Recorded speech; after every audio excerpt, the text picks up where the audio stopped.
अच्छा जी, अस्सलाम वालेकुम। हमारे इस सेशन का जो फर्स्ट ट्रायल क्लास है आज, उसका पहला लेक्चर है आपके हवाले के लिए। और इसमें यह है कि जी हमने फरवरी का जो थीम है वो हम कवर करेंगे। और फरवरी के थीम में हमने देखना क्या है कि फ़र्स्ट ऑफ ऑल हमने हिस्टोरिकल इवेंट्स देखने हैं in the months of February जो इंपॉर्टेंट हुए हैं। और उसको फिर लिंक करना है इन द कंटेम्प्रेरी डेवलपमेंट्स के साथ लिंक करते हुए आपको करा रहा हूँ, ताकि आपको थोड़ी सी चीज़ों की अंडरस्टैंडिंग होगी किस तरह से हम जीके को कर रहे होंगे। होपफुली आप सब लोगों ने वो जो सेशन की फीचर्स की वीडियो है वो ऑलरेडी आप लोग देख चुके होंगे। तो वो जो जो लोग देख चुके हैं तो वो उसको मैं रिपीट नहीं करने वाला। वो किसी ने भी बाद में क्वेश्चन पूछना है तो मेरे नंबर पे कांटेक्ट करके मेरे से पूछ सकता है regarding that. So let's start. तो फर्स्ट ऑफ ऑल ये जी फरवरी में अंदर जो आपका सबसे पहला इंपॉर्टेंट डेवलपमेंट है। अच्छा, वैसे एक बात याद रखें, यूनाइटेड नेशन का जो भी सेक्रेटरी जनरल होएगा ना, वो 1 जनवरी से उसका टेन्योर स्टार्ट होता है। But being in December United Nations उस टाइम पे फॉर्म फॉर्म हुई थी, ठीक है, और 1945 में। और उसके बाद यूनाइटेड नेशंस जो है उसके अभी ऑर्गेनाइजेशनल फेज चल रहे थे कि स्ट्रक्चर किस तरह से होगा, चीज़ें कैसे होंगी, तो इसलिए the first secretary general was appointed. उसका टेन्योर स्टार्ट होता है 1 फरवरी 1946 से। उसके बाद जितने भी सेक्रेटरी जनरल आते हैं उनका टेन्योर स्टार्ट होता है 1 जनवरी से। ठीक है, ये बात आपने याद रखनी है। तो 1 फरवरी 1946 को क्या हुआ था कि जो आपके पहले secretary general of the United Nations हैं, जिनका नाम ट्रिगविल ली, ये तो आपने याद रखा होगा कि ट्रिगविल ली फर्स्ट जो सेक्रेटरी जनरल है, और यूथांट एशियन है, और जनरल जो है ट्रिगविल ली है। लेकिन ये कब इसका टेन्योर स्टार्ट होता है, तो जी इसका टेन्योर स्टार्ट होता है 1 फरवरी 1946 को। ठीक है। और इनको इलेक्ट किया गया था as the first secretary general of the United Nations. और जो अब भी इनकम्बेंट सेक्रेटरी जनरल हैं वो एंटोनियो गुटरेस हैं। ठीक है, और इनका ये 9th सेक्रेटरी जनरल ओवरऑल, ये कब से है, 1 जनवरी 2017 तक है। ठीक है, फर्स्ट कौन था, ट्रिगवे ली था। ठीक है, और वो कब हुआ जी, 1 फरवरी 1946। क्योंकि हम फरवरी के थीम को कर रहे थे, तो फरवरी के थीम के साथ फिर एसोसिएटेड डिटेल्स आपको साथ साथ इस तरह से आपको चीजें याद होती है। जीके जब भी आपने करना है ना, आपने उसको लिंक करके तैयार करना है, कभी भी आप आइसोलेशन में जीके तैयार नहीं करते। फॉर इंस्टेंस 1946 के अंदर अ, इधर इंडो पाक में क्या डेवलपमेंट हो रही थी जनवरी 1946 के अंदर, तो आपके यहाँ पर इलेक्शंस हुए थे। ठीक है, वही फेमस इलेक्शन दिसंबर 1945 एंड जनवरी 1946 में होते हैं, जिसके अंदर मुस्लिम लीग मुस्लिम सीट्स पे क्लीन स्वीप कर दिए इन द सेंटर। और वहां पर जो आपका क्या कहते हैं, in the provinces landslide majority होती है। 85 to 90% seats of the Muslim seats जो रिजर्व्ड है, मुस्लिम लीग जी जाती है। तो you have to link in this way. और उसके बाद फिर लाइक जैसे 1946 के अंदर आपके और इंपॉर्टेंट डेवलपमेंट्स क्या है जी, 1946 में जब वहां पर आपका यूनाइटेड नेशंस की ये डेवलपमेंट हो रही है, साथ आपके इंडो पाक के साथ अगर आप लिंक करना चाहो तो 1946 में आपका वेवल प्लान आता है, शिमला कॉन्फ्रेंस होती है। ठीक है, ये सारे आपके इन द इंडो पाक हो रहे हैं। ठीक है। सो आपने क्या किया, आपने ये देख लिया ये ट्रिगवे ली का टेन्योर स्टार्ट हुआ था। ठीक है, और वो first secretary general of the United Nations थे। और इनकम्बेंट कौन से, एंटोनियो गुटरेस हैं। वो नॉर्वेजियन थे। एंटोनियो गुटरेस की जो नेशनैलिटी है वो है पुर्तगीज। ठीक है, और ये कितने हैं, ये 9th है, और ये अभी इनकी सेकंड टर्म है। एक ये 2 टर्म्स मैक्सिमम अभी ये रहते हैं, एक वो है। और इससे पिछले जो थे वो बांकी मून थे, and he was from south Korea. और उससे पिछले जो थे वो कुफी अनान थे, वो 7th थे। कुफी अनान का वो अक्सर पूछ लेता है पीएमएस के जीके में, उसका काफी एक इंपॉर्टेंट एमसीक्यू उसकी वजह ये है। और वैसे भी उसकी पूछने की वजह है कि कुफी अनान वाज दैट सेक्रेटरी जनरल की जिसने यूनाइटेड नेशंस के अंदर रिफॉर्म्स की बात की थी कि यूनाइटेड नेशन की सिक्योरिटी काउंसिल जो है उसको अब रिफॉर्म करने की जरूरत है, बिकॉज इस टाइम पर वर्ल्ड का पावर स्ट्रक्चर वो नहीं है कि जो कि 1945 में था। ठीक है जी। सो होप सो 1940 से 1 फरवरी 1946 is clear to you guys. Then 2 फरवरी 1943 को, 2 फरवरी 1943 को, अच्छा, बैटल ऑफ स्टेलिंगार्ड। जब भी आपसे पूछा जाए कि अगर किसी इंटरव्यू में बैठे हो या कहीं पे बैठे हो, what was the turning point of the world war 2, तो वर्ल्ड वॉर 2 में जो पहली डिफीट होती है ना नाजीज, जर्मनी नाजीज को, तो वो होती है जी आपकी स्टेलिंगार्ड के अंदर। ठीक है, बैटल ऑफ स्टेलिंगार्ड जो जोसेफ स्टेलिन का होम टाउन था, वहां पर उसको कैप्चर करने की फाइट में और उसको डिफेंड जिस तरह से किया सोवियत फोर्सेस ने, काउंटर असॉल्ट किया, तो वो उसकी जो कल्मिनेशन है वो 2 फरवरी 1943 को होती है। ठीक है, तो बैटल ऑफ स्टेलिंगार्ड एंड होती है 2 फरवरी 1943 को, और surrender of German troops to Soviet. फिर उसके बाद जो कि कैसल यूरोप होता है उसके ऊपर भी फिर वो अटैक, एक ऑल टुगेदर यूरोप के उधर से चैनल की तरफ से अटैक होता है। एंड उसके बाद डाउनफॉल जो आपका नाजीज का वॉर के अंदर नजर आना शुरू हो जाता है। उस साइड पर अगर पैसिफिक की साइड पे देखें तो जापानीज जो है उनकी डोमिनेंस खत्म होना शुरू हो जाती है। सो जो 1943, 2 फरवरी 1943 was the starting point of the fall of Nazis and their allies. तो वो क्या था जी, बैटल ऑफ स्टेलिंगार्ड हुआ सोवियट्स ने हरा दिया। और एक जो रेशियल सुपीरियोरिटी का था कि जो प्योर रेस है, German are the pure race, तो प्योर रेस तो हार नहीं सकती, तो वो भी चीज़ जो है वो इसका यहाँ पर खत्म होता है। तो 2 फरवरी 1943 is the date. 1943 is the year. हो सकता है वो 1943 का ईयर पूछ ले। बैटल ऑफ स्टेलिंगराड कब खत्म हुई, बैटल ऑफ स्टेलिंगराड क्या थी, तो थोड़ा बहुत आपको पता होना चाहिए। तो the turning point of the world war 2 भी इसको कहा जाता है। देन 2 फरवरी 1971। 2 फरवरी 1971 को इदी अमीन, अच्छा जितने कुछ बंदे हैं जिनका आपको वैसे पता होना चाहिए कि जो कि आपके वो रहे हैं, टायरेंट्स रहे हैं इन द हिस्ट्री। जैसे Idi Amin was the president of Uganda, ठीक है, ही वाज ए डिक्टेटर, और ये प्रेसिडेंट था युगांडा का, ठीक है। इस तरह से Saddam Hussein was the dictator, famous dictator of, Saddam Hussein was the famous dictator of Iraq, ठीक है। Likewise Muammar Gaddafi was from Libya. तो इस तरह से जो कुछ फेमस डिक्टेटर्स हैं इनका आपको पता होना चाहिए कि ये किस किस कंट्री के थे। तो इदी अमीन ने 8 ईयर्स रूल किया था, और आयरन क्लैड रूल था इसका। और इसने अपने आप को डिक्लेयर किया था as the president of the Uganda, ठीक है। और 8 साल इसने नेक्स्ट कंजेक्टिव रूल किया, तो वो बेसिकली डिफेक्टो रूलर ही था, ठीक है। लीगल अथॉरिटी इसके पास नहीं थी। होप सो यहाँ तक क्लियर है। तो मुझे एक दफा बस चैट में ओके लिख दें, then I will be moving forward.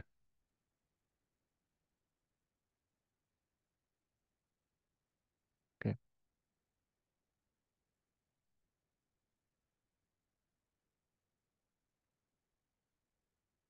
अच्छा, देन जीके में इसके अलावा जो मैंने एक इंपॉर्टेंट डोमेन आपको बताई हुई थी कि जो जो मेजर सुपर पावर्स है ना, उनकी बेसिक बेसिक चीजें हमें पता होनी चाहिए, ठीक है। तो उसी हवाले से जैसे अमेरिका है, चाइना है, ठीक है, यूके रहा है, यूके की चीजें, तो ये हमें पता होनी चाहिए, ठीक है। तो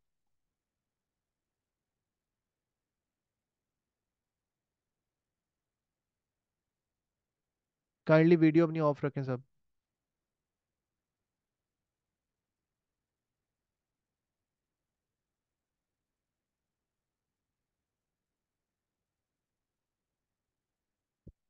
तो क्या है कि ये सीनरियो है कि जो आपका ये था ना, अमेंडमेंट्स हैं, ठीक है। अमेंडमेंट्स के अंदर आपका ये आता है कि जो अमेरिका है, अमेरिका के अंदर आपको अमेरिका का कॉन्स्टिट्यूशन जैसे है, इसमें आपको पता होना चाहिए कितनी अमेंडमेंट्स आज तक आ चुकी हैं। तो 27th अमेंडमेंट्स टोटल आज तक अमेरिका की कॉन्स्टिट्यूशन में हो चुकी हैं, ठीक है। टोटल कितनी अमेंडमेंट्स हो चुकी हैं? 27th अमेंडमेंट्स हो चुकी हैं। और पाकिस्तान की कॉन्स्टिट्यूशन में कितनी अमेंडमेंट हो चुकी हैं? Anyone who can tell?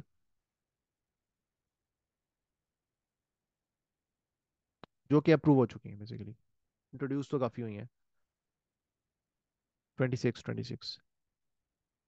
तो 27th अमेंडमेंट टोटल अमेरिका की कॉन्स्टिट्यूशन में हो चुकी हैं। उनमें से जो कुछ अमेंडमेंट्स हैं बहुत फेमस हैं, ठीक है। उनमें से पहले एक अमेंडमेंट है 15th अमेंडमेंट, ठीक है। 15th अमेंडमेंट होती है जी 3 फरवरी 1870 को। और इसका पर्पस क्या है? इसका पर्पस ये है कि इसने रेटिफिकेशन कर दी। रेटिफिकेशन होती है इसकी 3 फरवरी। अच्छा, अमेरिका के कॉन्स्टिट्यूशन में ना, जो प्रपोज करने वाला हाउस होगा या प्रपोज करने वाली अथॉरिटी होगी वो अलग होगी, रेटिफाई करने वाली अलग होगी, ठीक है। तो अमेरिका का जरा इस हवाले से बड़ा यूनिक फीचर, जैसे पाकिस्तान के अंदर तो ये है ना कि दोनों हाउसेज में से किसी भी एक हाउस में अमेंडमेंट, कोई भी लेजिस्लेशन अगर प्रपोज होती है तो वो 2/3 से दोनों हाउसेज में अगर अप्रूव हो जाए तो वो अमेंडमेंट जो है कंसीडर की जाएगी। जिनका पॉल साइंस है उसको, उनको तो इस हवाले से जरा ज़्यादा बेटर पता होगा।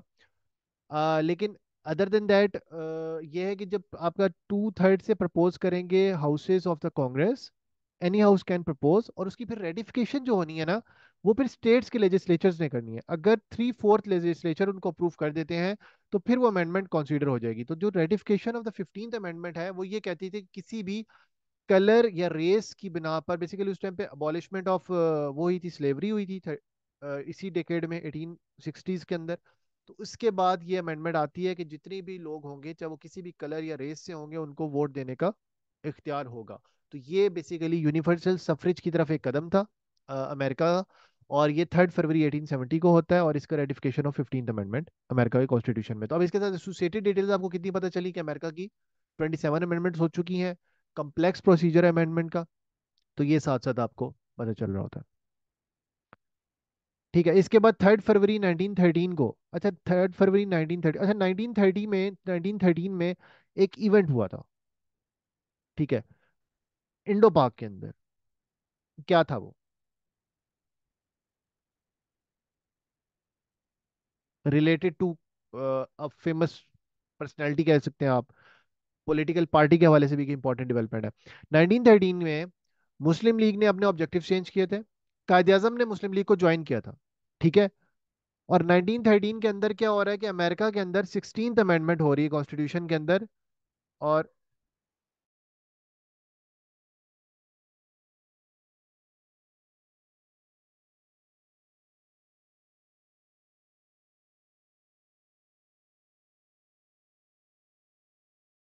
ठीक है, तो 3 फरवरी 1913 को क्या हो रहा है कि 16th अमेंडमेंट हो रही है कॉन्स्टिट्यूशन के अंदर। कायद आज़म ने जी बिल्कुल मुस्लिम लीग ज्वाइन की थी। शिमला डिपोटेशन नहीं, शिमला डिपोटेशन गलत है।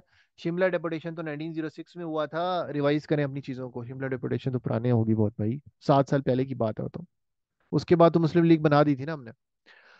तो 1913 में 16th amendment of the constitution ratify हो रही है, जो बेसिकली क्या है कि कांग्रेस को ये पावर है, मतलब जो उनका पार्लियामेंट है, पार्लिमान है, उसको पावर है कि वो टैक्सेस इंपोज कर सकती है। ये 3 फरवरी 1913 को ये अमेंडमेंट रेटिफाई हो रही है। कौन सी जी? 16th amendment. तो ये दोनों अमेंडमेंट इंपॉर्टेंट है, ये पता होना चाहिए। इसके अलावा 22nd अमेंडमेंट है, वो ये कहती है कि 2 टर्म से ज्यादा जो है वो लिमिट नहीं होगी। इसमें बेसिकली जो फरवरी के अंदर अप्रूव हुई वो, क्योंकि इसमें डेवलप है।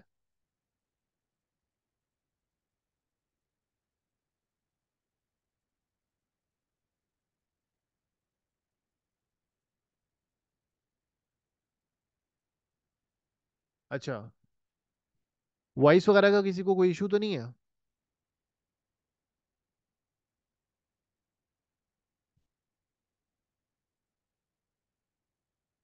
ओके। सो 4 फरवरी 2003 को क्या हो रहा है, योगोस्लाविया, योगोस्लावियन एम्पायर भी थी एक बड़ी, और योगोस्लाविया ने क्या किया, योगोस्लाविया ने योगोस्लाविया ने अपना नाम चेंज कर लिया सर्बियन मोंटेनेग्रो।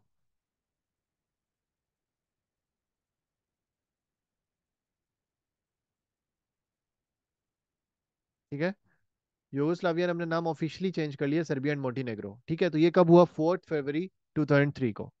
सही है। देन इसके बाद अगली चीज इंपॉर्टेंट है जी, 4 फरवरी 1948 को क्या हो रहा है, श्रीलंका का इंडिपेंडेंस डे। अच्छा, ये बड़ी इंपॉर्टेंट चीज है कि आपको ना साथ साथ ये भी पता होना चाहिए कि किस कंट्री का इंडिपेंडेंस डे कब होता है। तो आप उस हवाले से चीज करें। जैसे हम 5 फरवरी को क्या मनाते हैं पाकिस्तान में, योम कश्मीर के, तो कश्मीर की उसके तौर पे मनाते हैं, कश्मीर से यकजहती के लिए। तो उससे एक दिन पहले श्रीलंका का इंडिपेंडेंस है। और श्रीलंका की इंडिपेंडेंस कब हो रही है? 1948 को। तो पाकिस्तान से कितने मंथ्स बाद? ऑलमोस्ट 6 मंथ्स बाद श्रीलंका की इंडिपेंडेंस है। ठीक है। सिलोन है, north Sri Lanka gained independence from the great Britain कब कर रहा है जी? 4 फरवरी 1948 को। 4 फरवरी 1789 को, 4 फरवरी 1789 को George Washington, first president of United States of America, वो हो रहे हैं। और उनको यूनानिमस, मतलब ये it was the first time in the history of, first and last time probably in the history of American history के, उसके अंदर क्या होता है कि पहली मर्तबा और आखिरी मर्तबा ऐसा होता है कि यूनानिमस वोट के तहत कोई भी प्रेसिडेंट जो इलेक्टोरल कॉलेज में कि उसको इलेक्ट करता है। ठीक है, उसके बाद आज तक ऐसा नहीं हुआ। ठीक है, तो ये कब हो रहा है जी? 4 फरवरी 1789 को हो रहा है। ठीक है, George Washington was elected as the first president of the United States of America. ठीक है। देन 7 फरवरी 1974 को ग्रेनाडा, एक कंट्री है, उसने इंडिपेंडेंस गेन की, किससे जी? यूनाइटेड किंगडम से। ठीक है। 1974 में हमारे कॉन्स्टिट्यूशन के अंदर फर्स्ट अमेंडमेंट हुई थी, वो क्या थी? Anyone who can tell? कोई भी जो इस हवाले से बता सके, चैट में लिखते हैं।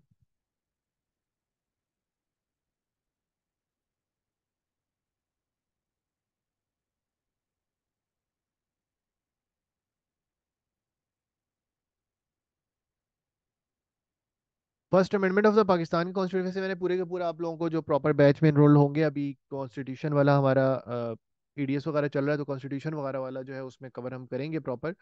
तो उसमें ये है कि आपकी जो फर्स्ट अमेंडमेंट है उसके अंदर क्या होता है कि जी आपका जो बांग्लादेश, आपका ईस्ट पाकिस्तान है ना, वो हमने ऑलरेडी उसके अंदर लिखा हुआ था, तो उसको हमने निकाल दिया था कॉन्स्टिट्यूशन से। ठीक है। और हमने लिख दिया कि वो एक इंडिपेंडेंस, बेसिकली हमने रिकॉग्नाइज किया था जी जी इंटरनेशनल और प्रोविंशियल बाउंड्रीज, तो रिकॉग्नाइज किया था। आर्टिकल 1 बेसिकली डील करता है ना इस हवाले से। तो हमने रिकॉग्नाइज किया था कि अब हम जो है वो बांग्लादेश हमारा अलग है, वो हमारे साथ पार्ट नहीं है ईस्ट पाकिस्तान, ठीक है। तो उनकी इंडिपेंडेंस बेसिकली हमने फर्स्ट अमेंडमेंट के थ्रू रिकॉग्नाइज की थी। तो 7 फरवरी 1974 को क्या हो रहा है, इंडिपेंडेंस गेन की है यूनाइटेड किंगडम। उसकी वजह क्या थी, उसकी वजह ये थी कि उस टाइम पर ऑल जो ओआईसी की कॉन्फ्रेंस होनी थी पाकिस्तान के अंदर, जो कि बड़ी फेमस कॉन्फ्रेंस थी, लाहौर के अंदर हुई थी। तो उसके लिए हमें मुस्लिम वर्ल्ड का भी हमारे ऊपर प्रेशर था कि हमने ये काम करना है, ठीक है।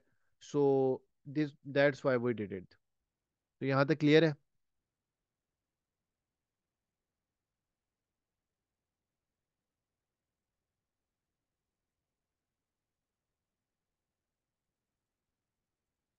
देन अगली चीज क्या है जी, 9 फरवरी 1943। यहाँ तक क्लियर है, किसी को कोई इशू तो नहीं है?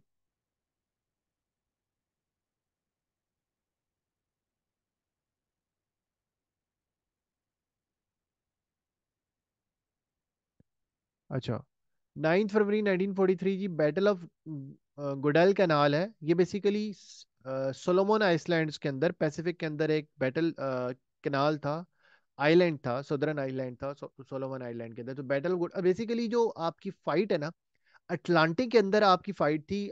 नाजी फोर्सेस बेसिकली जो Italy, Germany, Bulgaria and Japan, ये पूरा आपका एक अलायंस था। तो जो उधर का पट्टी की आती है ऑफ दैट अटलांटिक वाली, अटलांटिक के अंदर नाजीज असॉल्ट लीड कर रहे थे और उनके साथ इटली था, ठीक है। जबकि जो पैसिफिक वाली साइड थी ना, इधर आपका जो जापान था, उसने असॉल्ट लीड किया हुआ था अगेंस्ट द जो फोर्सेस था, अलाइड फोर्सेस, ठीक है। सो इनको एक्सेस ऑफ एवल कहते थे ये लोग, अलाइड ना।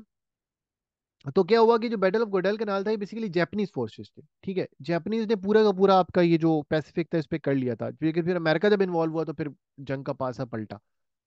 तो गुडल कैनाल जो है, उसने उसकी इन्होंने बैटल में क्या होता है कि डिफीट होती है जापानीज फोर्सेस की, किसी की हाथों, अलाइड फोर्सेस के हाथों से। 9 फरवरी 1943 को ये इवेंट हो रहा है, ठीक है। तो ये बात याद रखनी है आपने। देन इस्लामिक हिस्ट्री में जिनको मुजद्दिद अल अफ़सानी जैसे हैं, तो पहले मुजद्दिद, फर्स्ट मुजद्दिद जिनको कहा जाता है, उमर बिन अब्दुल अजीज, ठीक है।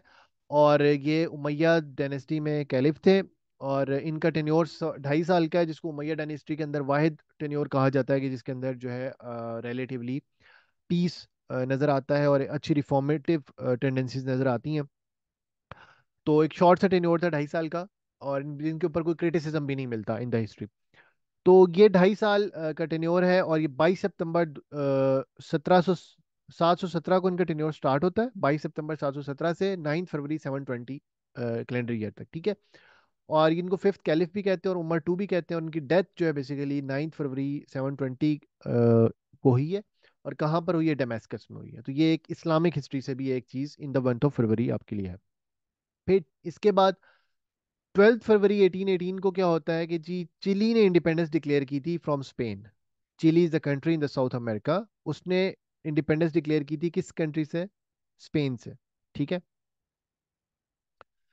देन 13 फरवरी 1960 फ्रांस जो है फोर्थ न्यूक्लियर पावर बना। और उस टाइम पे सहारा डेजर्ट जो है ना, basically it was in the control of France, ठीक है। तो फ्रांस ने बहुत ज्यादा, आपको पता है कि अफ्रीका के अंदर जितनी कॉलोनीज है ना, कॉलोनीज है मैक्सिमम, इजिप्ट और सूडान वाली पट्टी छोड़ दें आप, क्योंकि वो मिडिल ईस्ट के साथ ही तो वो आपके ब्रिटिशर्स के पास रहा। उसके अलावा तकरीबन जितनी कॉलोनीज हैं वो आपकी फ्रेंच उस कंट्रोल में थी। लीबिया वाज इन द उसके अंदर था, under the control of Italy. Other than that तकरीबन सारा ही जो है आपका फ्रांस के पास था। और फ्रांस का इसी वजह से यहाँ पर जो आज़ादी हुई है, वो एक अभी भी अब देखें तो मीडिएशन के लिए कोई भी प्रॉब्लम हो जाए तो फ्रांस का वहाँ पर एक असर रसूख ज़्यादा है in the African continent as compare to any other place. जो है ना, वो फ्रांस का जो इन्फ्लुएंस है इन द अफ्रीकन कॉन्टिनेंट वो बहुत ज़्यादा है। उसकी वजह ये है कि वो उनकी कॉलोनीज रहे हैं। तो फ्रांस ने फोर्थ न्यूक्लियर पावर बना। इससे पहले जो है कौन कौन कर चुका था, इससे पहले सबसे पहले कर चुका था यूएसए, देन यूएसएसआर, देन उसके बाद यूके, एंड देन फिर फ्रांस। इसके बाद फिर चाइना ने किया 60s में। उसके बाद फिर किया है आपका 74 के अंदर स्माइलिंग बुद्धा। स्माइलिंग बुद्धा किसने किया था, इंडिया।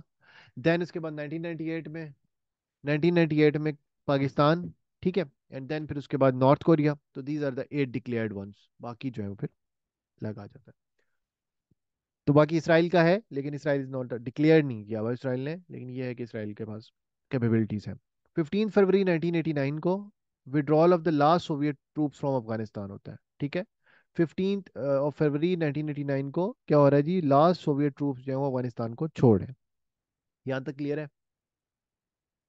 जो एसोसिएटेड डिटेल्स मैं बता रहा हूँ साथ साथ वो आप लोग लिखते रहें, वो फिर यहाँ पर अवेलेबल नहीं है, और साथ साथ जो भी चीज़ें हैं वो, ताकि आपको एलेब्रेशन अपनी आसानी के लिए।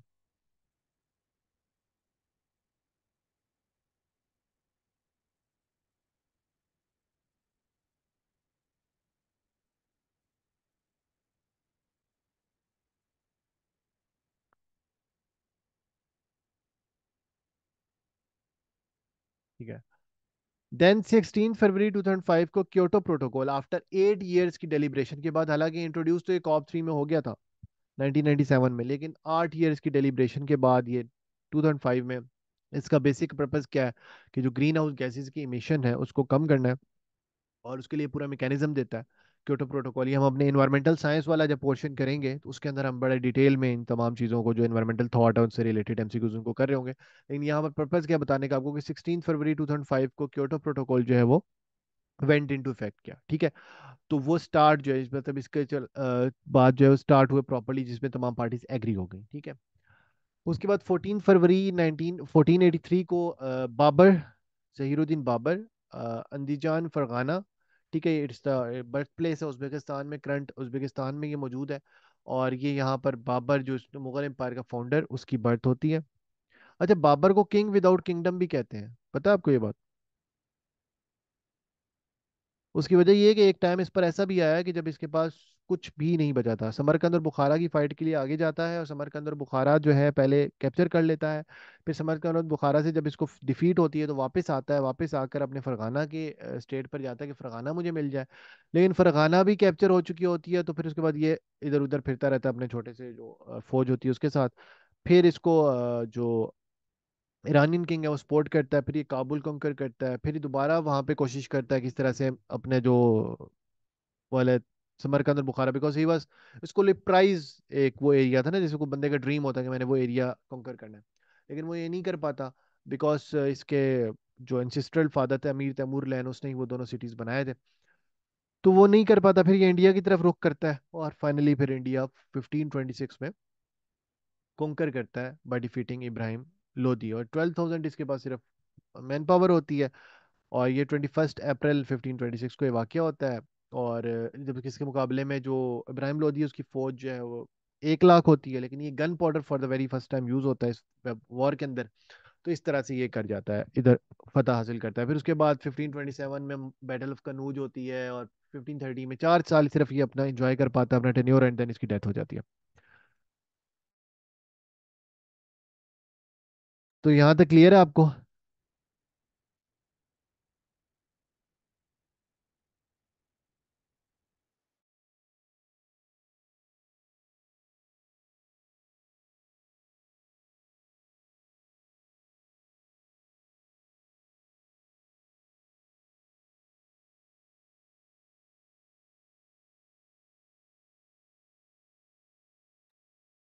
अच्छा, इसके बाद क्या है जी, 17 फरवरी 2008 को क्या हो रहा है, कोसोवो जो है उसने इंडिपेंडेंस डिक्लेयर की from Serbia. Kosovo is the Muslim state in the Europe, उसने डिक्लेयर की इंडिपेंडेंस किससे जी, सर्बिया से। सर्बिया एंड मॉन्टेनेग्रो, मैंने अभी आपको बताया कि किसका नाम चेंज हुआ था, योगोस्लाविया का कब हुआ था, 2003 में हुआ था, ठीक है। फिर अच्छा, ये तो आपने पढ़ा होगा कि जी 1843 में ब्रिटिशर्स ने एनेक्स कर लिया सिंध को, लेकिन अब थोड़ा सा एसोसिएटेड डिटेल में कि किस बैटल में हुआ था, किस डेट को हुआ था, तो वो थोड़ा सा आपका एक एडिशनल चीज हो जाएगी। और कुछ जिन लोगों को पता है उनके लिए वेल गुड, और वैसे ही एक आपके लिए एक एडिशनल इन्फॉर्मेशन है इसमें। 17 फरवरी 1843 को ब्रिटिशर्स ने क्या किया, नेक्स्ट किया सिंध को, सिंध के प्रोविंस को कैप्चर किया। और इनको बैटल, किस बैटल में फतह होने के बाद, battle of Miani, battle of Miani में फतह के बाद इन्होंने 17 फरवरी 1843 को ब्रिटिशर्स ने कैप्चर किया था किसको जी, सिंध को, ठीक है। अच्छा, 18 फरवरी 1930 को प्लूटो, जो अब प्लेनेट नहीं है, ठीक है, अब प्लेनेट नहीं है, पहले प्लेनेट था, ठीक है, प्लूटो। और इसको डिस्कवर किया था क्लाइड टोम्बाक ने, ठीक है, अमेरिकन एस्ट्रोनॉमर है क्लाइड टोम्बाक। और इसका जो स्टेटस है अब नॉट ड्वार्फ प्लैनेट का, 24 अगस्त 2006 को इंटरनेशनल एस्ट्रोनॉमिकल यूनियन, ये आपने याद याद रखनी है, इनको कौन डील करता है? इंटरनेशनल एस्ट्रोनॉमिकल यूनियन, उसने ये 24 अगस्त 2006 को जो डेफिनेशन दी है उसके हिसाब से अब Pluto is no more the planet, ठीक है, क्योंकि वो अपना ऑर्बिट क्लियर साथ नहीं कर सकता और पूरा उसका ऑर्बिट, और इसके अलावा और भी दो चार बातें, ठीक है। तो 18 फरवरी 1930 को डिस्कवरी ऑफ प्लूटो होती है, क्लाइड टोम्बो, ठीक है, ये करते हैं।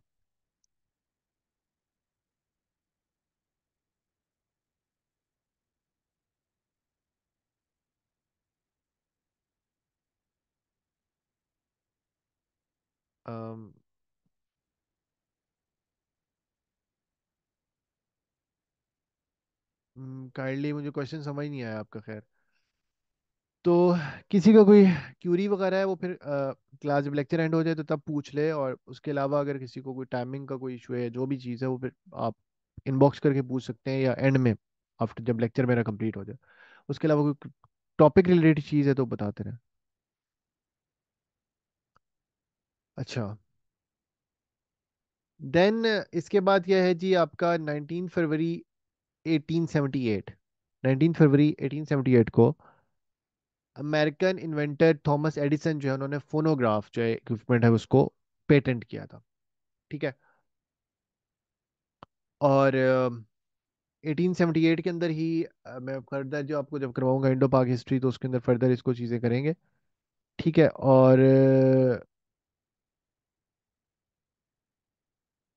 और इसमें क्या, 19 फरवरी 1878 को अमेरिकन इन्वेंटर थॉमस एडिसन ने फोनोग्राफ जो है वो इन्वेंट किया था।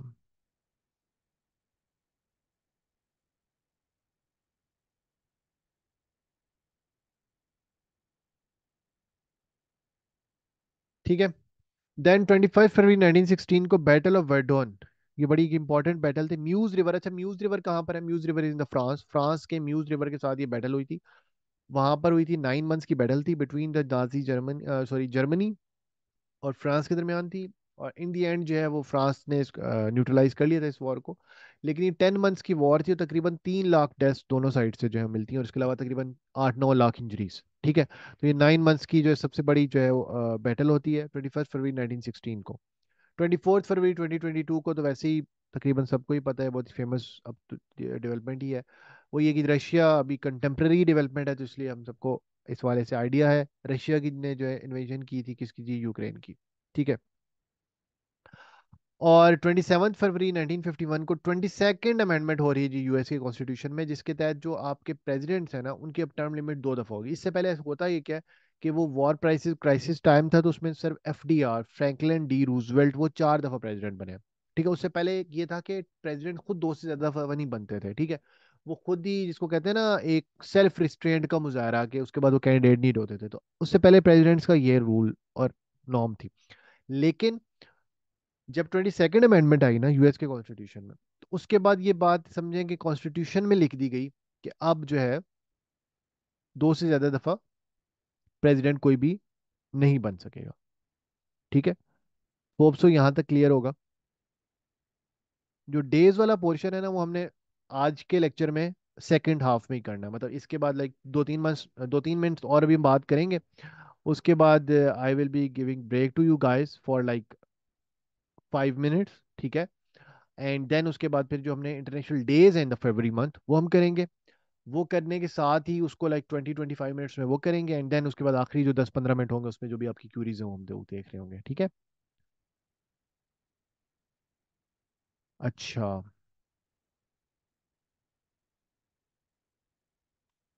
Then the last slide for the first half.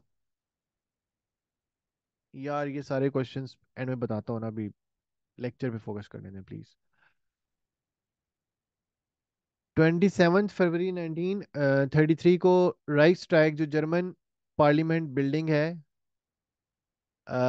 उसको जो है उसने आग पकड़ ली, उसको आग आग पकड़ ली है, कहते हैं कि साजिश थी नाजी पार्टी की तरफ से, ताकि अपनी डिक्टेटरशिप इमरजेंसी लगा के डिक्टेटरशिप रूल इम्पोज किया जा सके, ठीक है। तो 27 फरवरी 1933 को ये इवेंट होता है, और इसमें क्या है जी, की event in the Nazi dictatorship, और ये 27 फरवरी 1933 को हो रहा है। और जर्मन पार्लियामेंट ने बिल्डिंग ने जो है वो आग पकड़ ली, और उसके बाद जो है dictatorship properly Nazi party establish कर लेती है। ठीक है।